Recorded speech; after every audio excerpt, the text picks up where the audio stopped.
Yeah, thank you. Good morning. Yes, preparations are going well. We're looking forward to the match.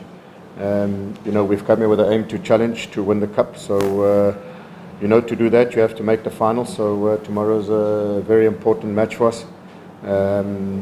We've been training hard. We've been preparing. We've got 2 games now that we've played. So it's given me an opportunity to look at 1 or 2 things. The players are highly motivated to put in a big performance tomorrow evening. Okay, nitakaribisha maswali kwa Mwalimu Steve Barker kuelekea mchezo wa kesho dhidi ya Azam, na bila shaka tutakuwa ni mchezo mgumu. Matayarisho yakiwa yako tayari upande wao, nitaomba maswali kutoka kwenu wanahabari kama kuna yote mwenye swali. Okay. Morning, Coach. Morning. My name is Jane Shai from Shai TV. Which areas do you plan to improve before the next game? Look, I think obviously having been newly appointed at the club, there's a number of areas that need improving. I think all the players fully understand that although we won our previous 2 matches, there was a great deal of room for improvement in all areas, whether it be in possession or whether it be without possession. So, there's no real single area that we're looking to target to be better. I think it's just all-round improvement throughout the squad, throughout the units, both in possession of the ball and also without possession of the ball. Another question? Maybe do we need to see the changes of your squad? As you know, Azam is tough one.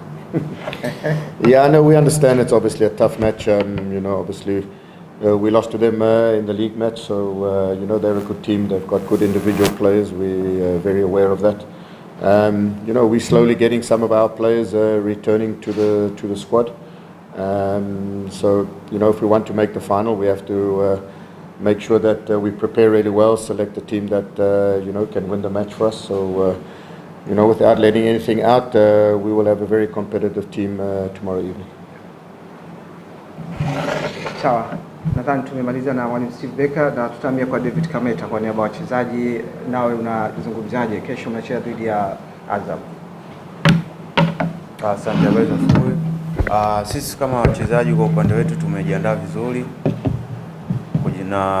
kwa mchezo wetu wa kesho, na kama mwalimu alivyosema, lengo letu ya haya mashindano ni kuweza kufika finali na kuweza kuchukua ubingwa wa Mapinduzi. Kwa hiyo sisi kama wachezaji tupo tayari kwa mchezo wetu wa kesho, tupo tayari kupambana ili kuweza kupata matokeo ya ushindi. Swali, karibu Jeni. Sawa. Nakutana na Azam FC. Kwa mara nyingi ukicheza nao hiyo inakuwa ni kitu gani ambacho mnahamasishana wachezaji kuhakikisha kwamba kurudia makosa na kufanya vizuri? Nadhani kesho kutakuwa na mchezo mwingine tofauti na ule, kwa sababu mchezo wa kwanza tunajua kabisa walitufunga, lakini kesho ni mchezo mwingine wa Ligi ya Mapinduzi. Kwa hiyo na ukizingatia pia tuna mwalimu mpya, kwa hiyo nadhani mbinu pia zitakuwa tofauti na za mchezo, lakini sisi kama wachezaji kwa pamoja tumejizatiti kweli katika mchezo wa kesho kuweza kufanya vizuri. Kikubwa tunachohitaji kama mwalimu anavyotaka malengo yake ya ili kombe kuweza kubeba. Kwa hiyo kama tunataka tushinde ubingwa, lazima tushinde mechi ya kesho na kuweza kufika finali. Kuna swali lingine? Naitwa Suleiman wa CPC. Naamini kila mechi inahitaji shabiki. Yeah. Fikiri zungumza na mashabiki wa Simba katika mechi ya kesho kwa support. Ya mashabiki ni muhimu kwetu, kwa sababu bila wao tunahitaji support yao. Kwa hiyo tunawaomba katika mechi zetu ya kesho waweze kujitokeza kwa wingi, waweze kufika, waweze kutupa support.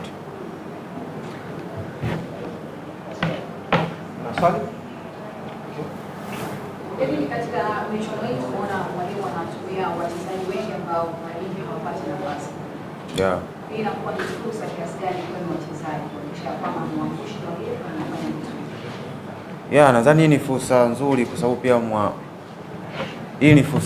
mwalimu ni mpya.